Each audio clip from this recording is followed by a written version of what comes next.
All right, so today I wanted to go over all the other miscellaneous RPG stuff that you can find.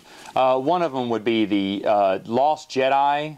It looks like a book, doesn't it? Looks amazing with art and everything. This is from Box Tree Limited. It was actually a company over in England that did 2 role-playing games, and this is the 2-in-1 paperback. Now I'm assuming this is licensed because it's easily available through Amazon. You can actually get this really cheap, and just looking at it, it looks like a new book. I got so excited when I got it in. It reads almost like a choose your own adventure because that's what the game is. You roll the die, you get a high number, you go to this page. You roll no low number, you go to this page, and so on and so forth. But for any RPG collectibles, this is an easy find to get. In fact, the next stuff I'm going to show you is fairly easy. Something that may not be as easy, though. In my printout binders, I have the Star Wars Online Journal. Now, I don't know anything about this. It says from Star Wars Gaming Magazine. But again, like I said, there's nothing about Wikipedia on these. Now, these came out in '99, I'm guessing, because it's got a lot of the Episode 1 stuff in it. But you can see they got colorful pages and everything. I got this printed out in color, and I put it in my binder. But there's so many. There was like 4 issues that came out, and I got it by accident, to be honest with you. It was downloaded with another file and pulled it apart, and I haven't seen anything like it. The next stuff I'm slipping into is other miscellaneous stuff that you'll find. Some of this stuff is from Challenge Magazine, other parts from Dragon Magazine, and then again from Polyhedron Magazine. These were RPG magazines that came out back in the day, and it's unsure whether these were actual licensed material. Now, Leland Chee tells us, there's a nice picture there, Leland Chee tells us that some of this is considered canon, while the rest of it is just questionable because back in the early 90s, they didn't keep up much with, you know, who had the rights to do RPG material. Just Star Wars, like I said, was dead, so no one really kept up with who was printing what. So a lot of these magazines, like Challenge Magazine, and these are easy to get. You can purchase them online, PDF form. Same thing with Polyhedron, and they're like I said. I printed them out, went to Kiko's, printed them out, put them in this binder.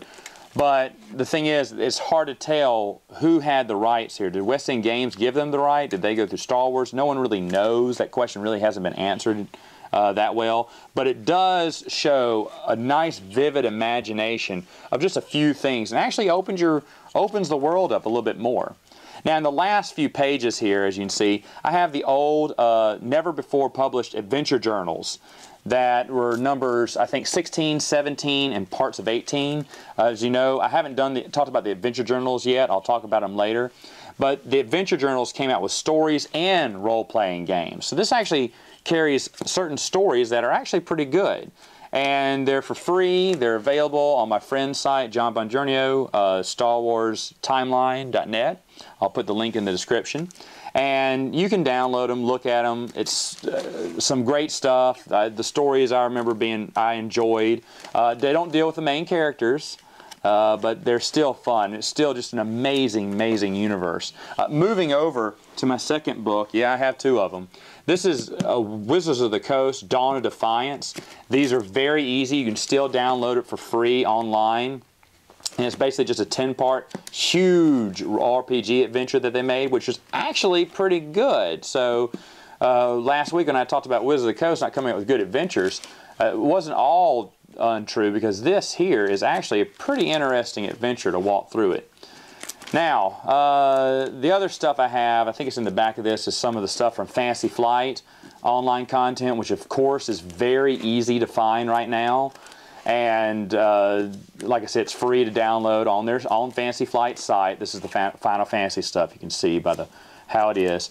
Some of it was in color. I just chose to print out in black and white because color would be way too much. But anyway, generally speaking, this other stuff in this book is fairly easy to find. Most of the stuff in the other book here is easy to find. Like I said, those online journals, I just can't find them anywhere else. But anyway, that's some of the RPG material there. Very interesting stuff. Hey, you see Yub-Nub's taking a nap there. He partied too much last night.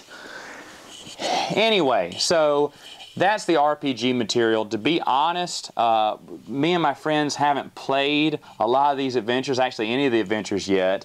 We're hoping to get around to it maybe sometime next year.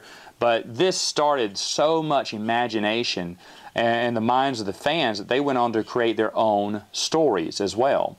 Now, as I said, Fantasy Flight owns the rights right now, and I'm not going to do a review on them because that hasn't been finished yet. They haven't finished their story. Now, what do I mean by that? Because their contract could go on forever, right? Another 10 years. Their EU content, which is Age of the Rebellion, Edge of the Empire, and Destiny and Force, are all happening within the world of the expanded universe. In fact, they are the only ones printing stuff that happens within the world of the expanded universe. Now, that was announced way early back in the day that Fantasy Flight, when they bought the rights, they were doing stuff within the expanded universe, and they're going to stay like that until the end of their contract, which is actually next year. And that's also when the new movie comes out, so I guess they'll renew their contract and start doing Disney canon stuff. But here we have a classic example of where the role-playing games are once again keeping the expanded universe alive. Now it's up to us to fan those flames and get it going again before it's too late.